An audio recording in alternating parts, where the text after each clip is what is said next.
Okay, so, well, let's talk about... So much for my relationship with... All right, so you mentioned The Apprentice, so I was going to go there. How did that come about? Well, The Apprentice is interesting because, especially if you knew my father, you know, he was all business, and for him to even see, and he got to see just a little glimpse of it. But Mark Burnett, who did Survivor, and a great guy and a friend of mine, but I didn't know him, and I have the Trump rink in, as you know, in Central Park, was formerly the Woolman rink. And I took it and fixed it and made it great, and I've had it for many, many years, and it's the #1 rink in the world for ice skating. And they wanted to do CBS, Les Moonves, another great guy. They wanted to do a Survivor set live. So they built a jungle on the ice skating rink with the big buildings behind, and it was live, and it was great. And Mark Burnett called me, invited me. He said, Donald, would you do, I have a concept for a show, and I'll only do it if you do it. And I said, what's the show? He said, it's called The Apprentice. And basically, you're doing this and that and ultimately firing people without using that word. But he said, ultimately, you're getting rid of a person's show. And this was really the first of the kind, because it's been copied 15 different times. The Apprentice has been copied. And I'm very happy to say every single one of them has been a failure. You know all of the people that did them. I could go into the name. Anyway, so I said, let's take a look. And we did it. And I have an agent from William Morris, and a big agent, actually. And he said, it'll never work, don't do it, you'll embarrass yourself, it'll be horrible, horrible. I said, I have a problem. I shook hands, and I shook hands with NBC, I shook hands with Mark Burnett. I have to do it. He said, don't do it. I demand, I'm not gonna let you embarrass yourself. So I said, I have a problem. I actually happen to be, most people don't know, two things they don't know. It's my hair, which it really is, you know that, I think you know that, I hope you know that. And also, I'm an honorable person. Most people don't know that either. But I shook hands. They assume I'm not. That's primarily because I'm in the real estate business in New York. But they assume I'm not. But I shook hands. I said, look, I can't, I shook hands with the head of NBC, and I shook hands with Mark Burnett. I have to do it. He was very angry. Anyway, the show goes on. It started at 10. It went to 8. Now, 10 is massive. You have hundreds of shows on. So everyone was shocked.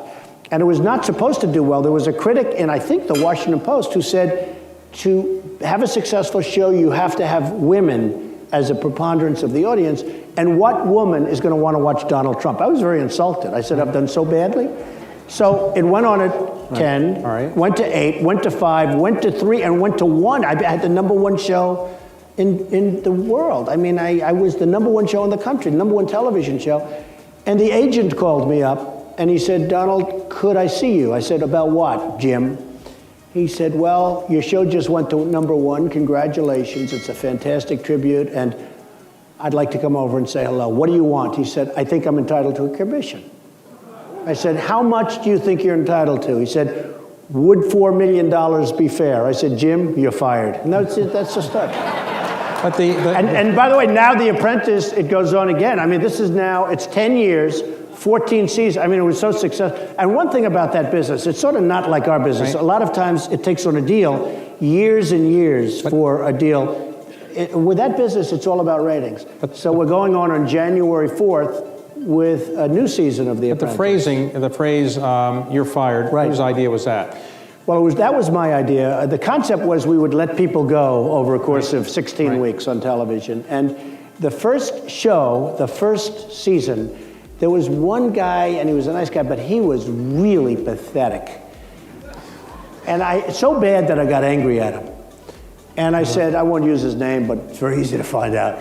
I said, so-and-so, you're fired. And the whole place went crazy. The cameramen everybody went crazy. And that's how that came about. It wasn't scripted. There's no script. We don't have any script at all. It's all, So now, where do you shoot that? In New York? We shoot it in Trump Tower. We actually have a special boardroom that's made, and they all say, well, why don't you use your real boardroom? Because it's really a studio.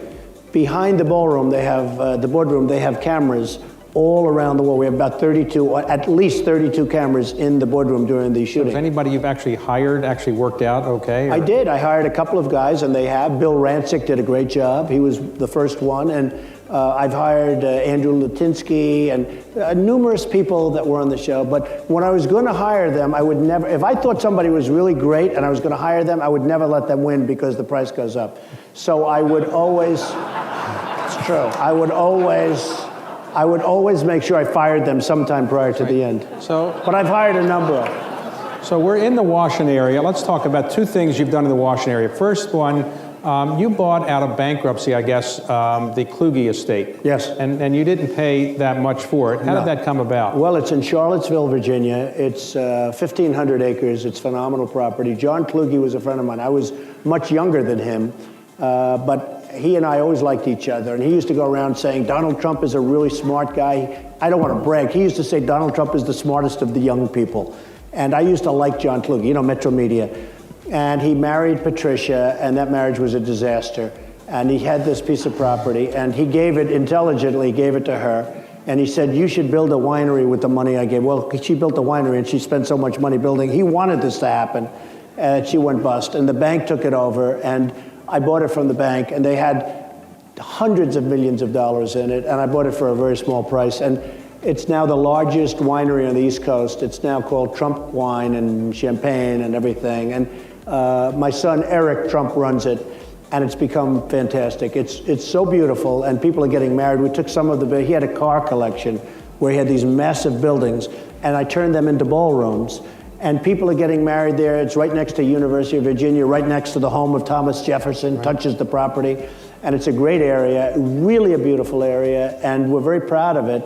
And the winery is beautiful. I mean, they built a magnificent winery, but they never, you know, sad, they never really got to use it. Now, closer to here, on Pennsylvania Avenue, you recently won the right to build a hotel out of what is the old post office building. That's right. How did you win that? How did you beat everybody? You paid the highest price, or? Well, I think we had the best concept, and I had one of the great financial statements. I mean, they want to make sure it gets built, and that's been going on. And I have to say, and I don't know if Dan Tagliarini is here. Somebody said he may be here is he here by any chance? Somebody said he was here. Head of the GSA? He's the head of the GSA. I have to tell you that the GSA was so professional. And maybe if I didn't get it, I wouldn't say this, but I would say it anyway.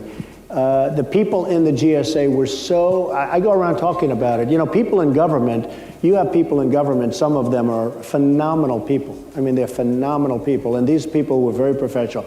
Now, this was a job, it was an RFP, request for proposal, and it was really about concept, almost more importantly than price. They wanted to make sure a lot of jobs would be provided, so some people had it as an office building, some people had it as it was the highest, the most sought-after piece of property in the history of the GSA.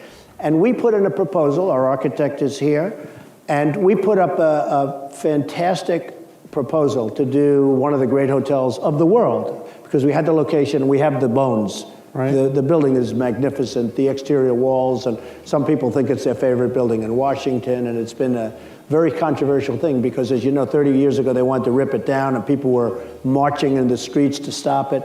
Anyway, they chose us because of the fact that I was, you know, able to easily get it done. We have a great statement, and because we have a great track record, and importantly because the concept of the hotel puts more people to work than any other concept. How many rooms will there be? We're going to have 300 rooms. We're going to have the largest luxury ballroom in the entire tri-state area. We're going to have, it's going to be a magnificent ballroom. We're going to have many meeting rooms, spas. It's really, you know, it's a big project. We'll be spending over $200 million on the renovation. And, you know, I had a choice today. When I arrived a couple of minutes early, and I said, you know, do I go over to the building? It's under demolition right now and massive. We have over 1,000 people working in the building. I said, do I go over to the building and get dusty, my shoes, everything dusty? Or do I sit around in a corner somewhere in the hotel here and wait for David and say, okay, Dave, I'm ready in 2 hours, right? So I said, you know what? I'm going to go to the hotel, because that's an entrepreneur. We have to do it. We can't. So my shoes are a little dusty, but that's okay. Yeah. So is my suit, but these are minor details. But I'm very proud of it. It's going to be one of the great hotels. And, you know, and I shouldn't say this, and certainly we're in a very nice hotel, but Washington doesn't have the great luxury hotel that it should have, and everybody knows that.